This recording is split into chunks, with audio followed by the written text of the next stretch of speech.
The ACU football team looks to exercise some demons in Louisiana. I'm Shera Niemirowski. And I'm Grant Boone. We'll preview that game against Northwestern State University and tell you why at every Wildcat game there's a 100% chance of rain. It's the Ken Collums Show right now.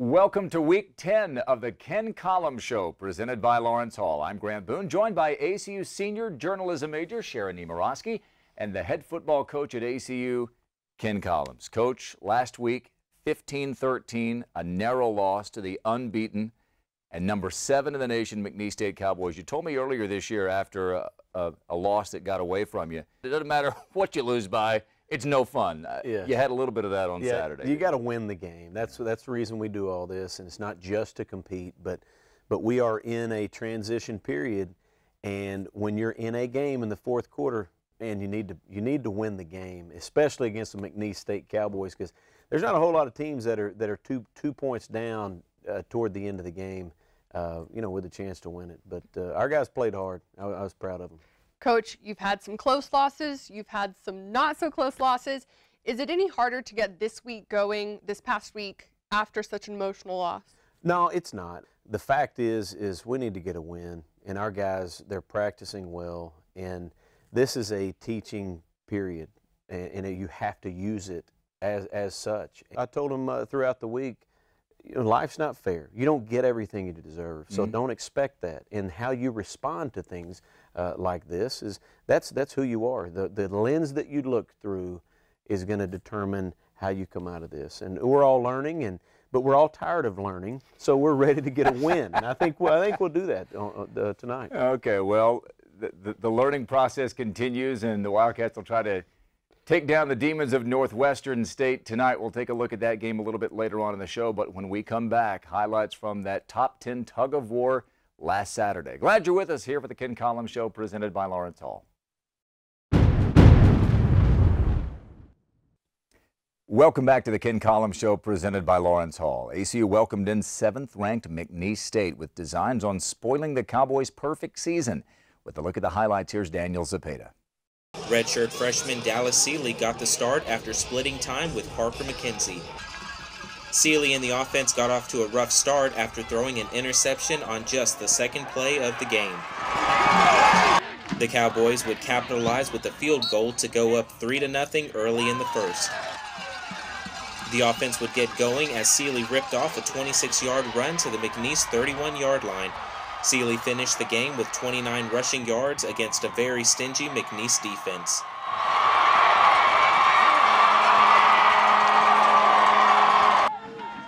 The ACU defense had itself a day, forcing 5 turnovers, including a fumble recovery in the second quarter.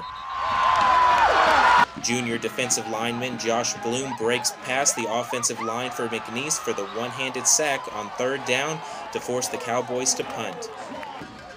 Freshman Jabari Butler recorded his first interception of the game to give ACU prime field positioning on their next drive.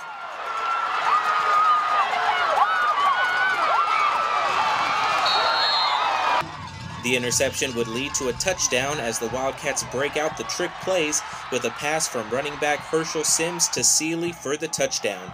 After a missed point after, ACU led 6-3 with 6:18 left in the first half. McNeese quarterback Daniel Sams connects for 38 yards to move the Cowboys into a 1st and goal situation with less than a minute left in the half. The defense would hold the Cowboys to settle for a field goal to tie things up at 6 each going into halftime.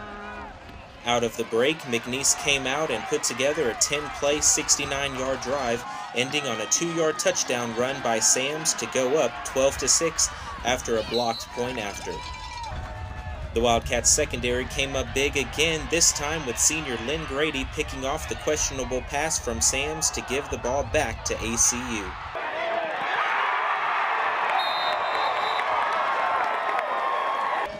After a failed 4th and 8, McNeese took over but fumbled on the sack by Grady and sophomore LaMarcus Allen with less than a minute to go in the third quarter. ACU would take over the possession going into the fourth quarter. McNeese would try their hand at the trick plays, this time going with the flea flicker that is picked off by Butler for his second of the game. Jabari Butler now leads the Southland Conference in interceptions with 6 on the year.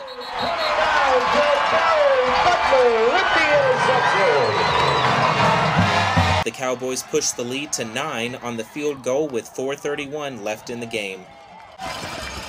Seeley in the offense would respond by going 75 yards in just 2 plays. Gilbert takes the pass 51 yards into McNeese territory, and then Seeley finds Carl Whitley in the corner of the end zone for the score to make it 15-13 Cowboys. Both receivers eclipsed the 100-yard mark on the game, Gilbert finishing with 122 yards and Whitley with 100. The Wildcats would get the ball back with 2 minutes to go, looking for the win, but couldn't make anything happen on their final drive, failing on a 4th and 4 conversion.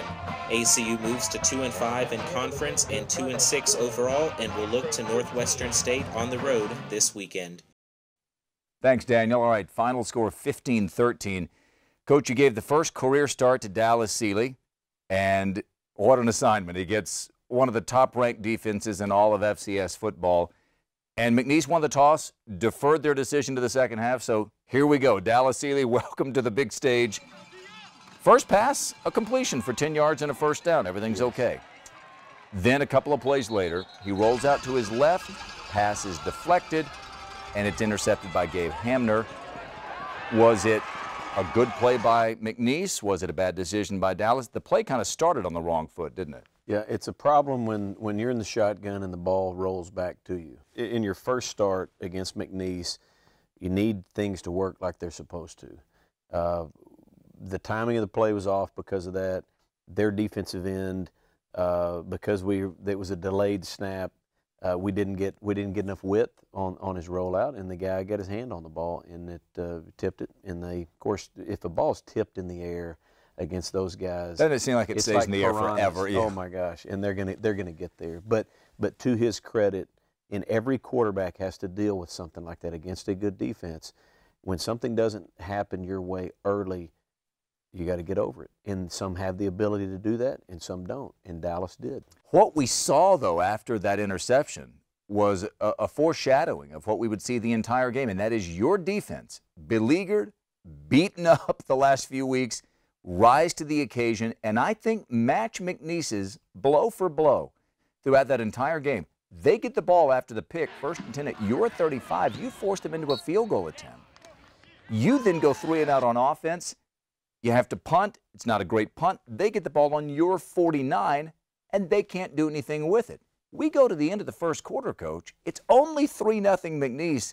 You had to have been fired up when you finally get a quarter and an entire half where you are in this game with a chance to win it. Yep, and that's what you want. And our guys, it was a different feel on defense. Those guys were getting after McNeese's offense, and again, and they knew we had to win first down. That was the key to the game. You got to win first down. Put Daniel Sams in a situation where you got to play quarterback. You have to make good decisions. You have to advance the ball instead of just tucking it and running it, or picking out a receiver and just throwing and catching it. But our guys did a great job of that. You have to tackle people on first down. That's what our guys did, and that's what we've struggled with in these past several games. You get down 3-0. You drive deep into their territory. You get it 1st and goal on the 9-yard line, and you, on Halloween, you pull a treat out of your bag of tricks. Yep. You go Herschel Sims to Dallas Seeley. Don't you almost have to try something to get a fast team moving in the other direction? Well, yes, because a defense like that runs so well. And the first thing you do, you use play action. You use their aggressiveness against them. And that was somewhat of a play action pass. It was a gadget, but we had a good idea it would work. It would work, and of course Herschel was fired up. He got his first touchdown pass. Yeah, great. Then it's 6-6 at halftime. Daniel Sam scores from the 2-yard line on a 4th and 1. Barely got to the pylon. You really made life tough on him all day. You took the ball away 5 times. You forced 5 turnovers by McNeese. But, Coach, a turnover by your team deep into the fourth quarter after you had held them and forced a punt. You're down 12-6. You fumble a punt. They recover. Again, your team holds them to a field goal. It's 15-6. It looks like great effort, nice job, but you're going to lose. And then, boom, in 2 plays, Dallas Seeley hits Cedric Gilbert and Carl Whitley. It's back on. Yeah. And it just, all that turn of events, it just shows the grit and toughness of our defense and how they played for 3 hours straight in the game on Saturday. But it also shows that, you know what, we can score. We can score quickly. It's just we're not all sprinkled throughout the game. There were little bitty mistakes of this, and it wasn't just a certain group of people. It wasn't just the offensive line, just receivers. You know, just enough mistakes to keep us from scoring on a consistent basis. But it sure is fun. Those 2-play drives are nice, but you need to have a little bit more consistency against McNeese. But the problem is that defense is one of the best ones that's ever been at Shotwell Stadium. So it's a pretty big task. It was a close loss, 15-13. You held them to barely 300 yards. By far their fewest points they'd scored, and it was by far the closest game they had played. I know that doesn't feel great right now, but a tremendous effort by your team. 15-13 was the final score. As we go to break, take a look at some of the scores from around the Southland Conference last week. You'll note that Central Arkansas just edged Southeastern Louisiana 21-16, and the Bears remain tied for second place in the Southland. Stay with us here on the Ken Collums Show, presented by Lawrence Hall. Welcome back to the Ken Collums Show, brought to you by Lawrence Hall. While the football team may be in a slump, there's a consistent group of fans at every game, rain or shine. Juniors Trey Jackson and Brian Mayer founded the fan club known as Wildcat Rain. Yeah, I think it's all about having fun. Like, we get these students out here, it's fun when we're all together, like in a community, like we're all wearing black today. Like, that's really cool. And so we just get out here and have fun with each other. Going back a couple years now, how did Wildcat Rain start? Yeah, it really started when I came to the first football game freshman year, and it was me and a couple other guys standing up cheering. Everybody was looking around at us like what is going on? Like, what are you guys doing?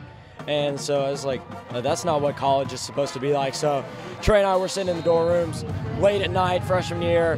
He lived right across the hall maybe from me. We'd be up till 3 or 4 o'clock in the morning, like just wondering why people aren't coming to these games.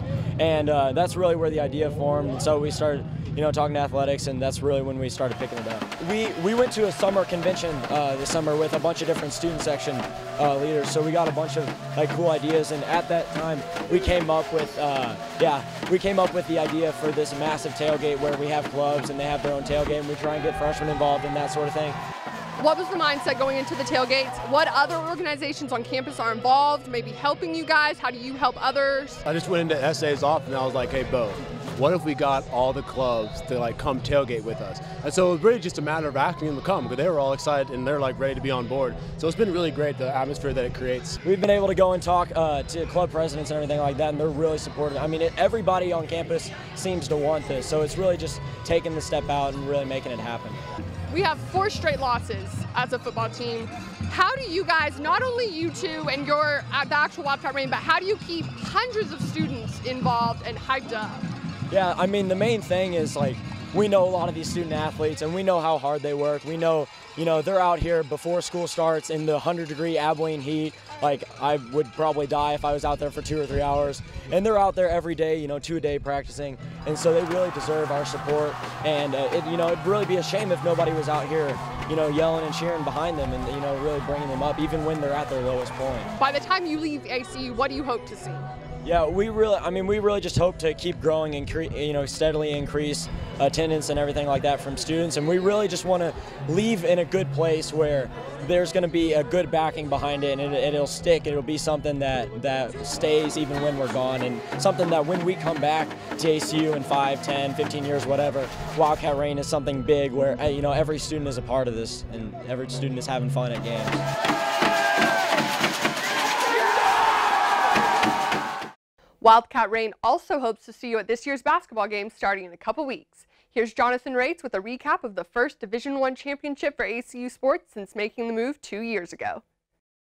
That's right, Shera. Women's cross country took home their first Division I conference championship, dashing Lamar's three-peat hopes. The championship performance was led by junior Alexandria Hackett, who took first place individually for the third time this season, finishing the course in 20 minutes and 26 seconds. Junior Diana Garcia Munoz captured fourth place with a time of 21 minutes, 14 seconds, which earned her all-conference honors for the second consecutive season. Junior Michaela Hackett and freshman Aubrey Till secured the team victory when they finished 7th and 12th respectively. This is the first conference title since the women's team took home the 2007 Lone Star Conference Championship and the 216th conference title in the history of ACU athletics.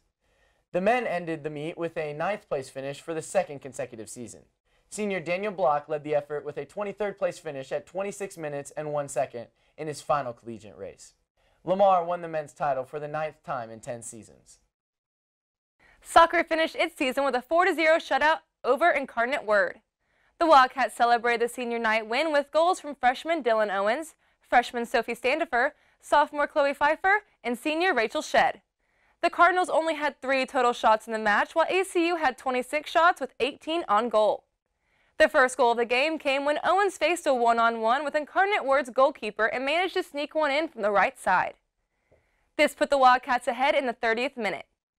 The Wildcats scored 2 other points to continue their lead, as senior Rachel Shedd got the final goal of the game in the 89th minute with her first goal of her Wildcat career coming in on a penalty kick. This left the Wildcats' record with 7 wins, 2 losses, and 2 ties in conference play. The Wildcats finished in 3rd place in Southland standings behind conference leader Stephen F. Austin and 2nd place finisher Houston Baptist. This was ACU's best season since 2011 when they went undefeated in conference play with 13 wins and 1 tie as part of the Lone Star Conference. The golf team finished 10th in its last fall tournament as rain eventually canceled the final round in Tennessee. The Wildcats accumulated a 6-10 stroke performance led by junior Ryan Beatty, who finished 14th individually after a 2-under par 70 in what became the final round. Freshman Garrett Glanton finished just 1 stroke behind Beatty, which earned him 21st place. Senior Dylan Vaughn and sophomore Clark Hudgens shot 153 and 158 respectively to round out the Wildcats' team effort. The team will begin its spring season in February at the Atchafalaya Intercollegiate in Patterson, Louisiana. Tennis will compete in its last tournament of the season this weekend when they travel to Phoenix to compete in the Grand Canyon Invitational. That's all for this week. Thanks for watching the JMC Network Sportscast. For Jonathan Rates, I'm Hannah Null. Back to you, Shera. Thanks, Hannah. Stay with us on the Ken Collums Show, brought to you by Lawrence Hall. Welcome back to the Ken Collums Show, presented by Lawrence Hall. Take a look at today's schedule for teams in the Southland Conference. The big one in the conference tonight in Lake Charles, Louisiana, as McNeese State at 7-0 in the conference hosts 2nd place Sam Houston State. It's a showdown for the top spot and a matchup of top 10 teams in the nation. Keep in mind, if there's a tie at the end of the season, the teams would technically share the conference title, but the automatic playoff bid would go to the team that won the head-to-head matchup. So it is a huge game tonight between the Cowboys and the Bearcats. It'll be a big game tonight as well in Natchitoches, Louisiana, as a pair of 2-6 teams that are surely better than their records would indicate. ACU at Northwestern State. The Demons, after losing their first 5 games of the year, have won 2 of their last 3, including a 37-21 decision over Nichols coach in a driving rainstorm last week. What have you seen in the last 3 weeks of film from Northwestern State that maybe they weren't doing in those first 5 games? Well, 2 of those first 5 games were against big-time opponents. Yeah, and so, but the thing is, they're playing better. They're playing more consistent, and to win games in this league, you better play well, but you better play consistent. And when I see them, at times they don't play as clean as Coach Thomas wants, but they're starting to get it together, which is not good timing for the Cats. But I'll tell you this, one thing that they're going to have to put up with is a defense that played really well last week. Oh yeah, and, you're talking about yours. Yes, and our guys, our defenders they're feeling good, and they understand that, you know what, they gave us a chance to beat the number 7 team in the country, and we didn't get it done. But it should be a dandy game tonight. Coach, last week you started Dallas Sealy at quarterback. Will we be seeing him more in today's game? Sure. We had planned on using Parker McKenzie some in the game, and it just, you can see why we put Dallas in there, because we were catching heat. He would make first downs with his feet, and actually some chunk plays. Oh, yeah. And which was good to see. And that's just something that Parker cannot do. He can do a lot of things well, but he's limited in that area. So that's the reason we started Dallas, and I think it paid off. Dallas, he did well. He threw some really good balls. I mean, some of those were strikes now, but you saw some youth come forward, and you take a sack. He had probably 4 chances to throw the ball away, but he kept competing, So I'm proud of him. He didn't do everything right, but he did a whole lot right, and we didn't make enough plays offensively, and really in the kicking game, we hurt ourselves a little bit toward the end, and they outplayed us in the kicking game, definitely. When you look at the other side of the ball, your defense going up against the offense of Northwestern State, you had to play Daniel Sams last week. They have a huge quarterback now, Phillip Rivers, younger brother Stephen Rivers. He's played at 3 different schools now. He's a big dude at quarterback, isn't he? Yeah, he is, and you better square him up in order to get him on the ground. Now, he's not Mr. Elusive like Daniel Sams or Trent Britton. Both those guys are very good athletes. But we should do a good job. You could see a difference in all of our other games relative to who we played last week and how we played, just our front, how we compressed the pocket. We made Sams feel pressure without actually hitting him all the time, and that's the key. You don't have to sack a quarterback in order for him to feel pressure, and we've got to do the same thing.